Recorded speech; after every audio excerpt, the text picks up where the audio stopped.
Opinion টাইমসে আপনাদের সকলকে স্বাগত। আমি এআই সাহেব রয়েছি আপনাদের সাথে। 2023 সালে বাহানগায় করমণ্ডল এক্সপ্রেস দুর্ঘটনা, তারপর চলতি বছরে একের পর এক রেল দুর্ঘটনা। কাঞ্চনজঙ্ঘা এক্সপ্রেস, ডিব্রুগড় এক্সপ্রেস, এবার মঙ্গলবার হাওড়া থেকে মুম্বইগামী এক্সপ্রেস। ঘন ঘন এই রেল দুর্ঘটনায় ইতিমধ্যেই কেন্দ্রের ভূমিকা নিয়ে প্রশ্ন তুলে দিয়েছেন বাংলার মুখ্যমন্ত্রী মমতা বন্দ্যোপাধ্যায়। মালগাড়ির বগির সাথে ধাক্কায় লাইনচ্যুত ট্রেনের 18টি কামরা। দক্ষিণ পূর্ব রেল ডিভিশনের হাওড়া থেকে মুম্বইগামী সিএসএমটি মেল ঝাড়খণ্ডের চক্রধরপুরের কাছে লাইনচ্যুত হয়ে যায় দূরপাল্লার এই ট্রেনটি। মঙ্গলবার ভোর 3:45 নাগাদ রাজখারসওয়ান ও বড়াবাম্বু রেল স্টেশনের মাঝে ভয়াবহ দুর্ঘটনাটি ঘটে। ঘটনার জেরে অন্তত 2 জন মারা গেছেন বলে খবর। জানা গিয়েছে পূর্বের বেলাইন হওয়া একটি মালগাড়ির কয়েকটি বগি রেললাইনের ওপরে পড়েছিল। সেই বগিগুলির সঙ্গে ধাক্কা লেগেই লাইনচ্যুত হয়ে পড়ে মুম্বইগামী হাওড়া সিএসএমটি এক্সপ্রেস।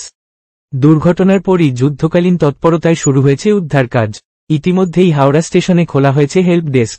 নম্বর দুটি হল 033-263822117 এবং 9433357920।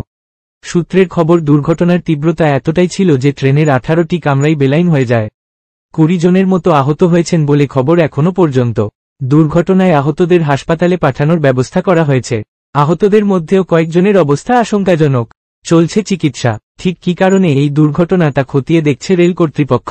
প্রসঙ্গত, গত 2 মাসে এই নিয়ে 3বার ট্রেন দুর্ঘটনা। ফের একবার প্রশ্নের মুখে ভারতীয় রেল, ফের একবার প্রশ্নের মুখে যাত্রী নিরাপত্তা। এখন এই পর্যন্ত। নজর রাখুন, সঙ্গে থাকুন ওপিনিয়ন টাইমস। ওপিনিয়ন টাইমসে আপনাদের সকলকে স্বাগত।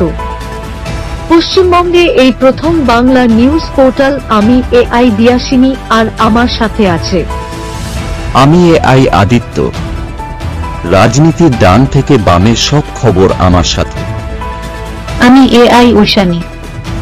খেলা থেকে বিনোদন, সঙ্গে থাকবে সেলিব্রিটিদের কুটকাচালির খবর। আমি এআই সিদ্ধার্থ।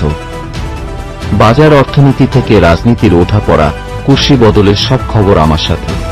আমি এআই দীপ্তি, থাকবো আপনাদের সাথে। সত্যের উদ্ঘাটন, নিরপেক্ষ বিশ্লেষণ, সঠিক খবর প্রদান।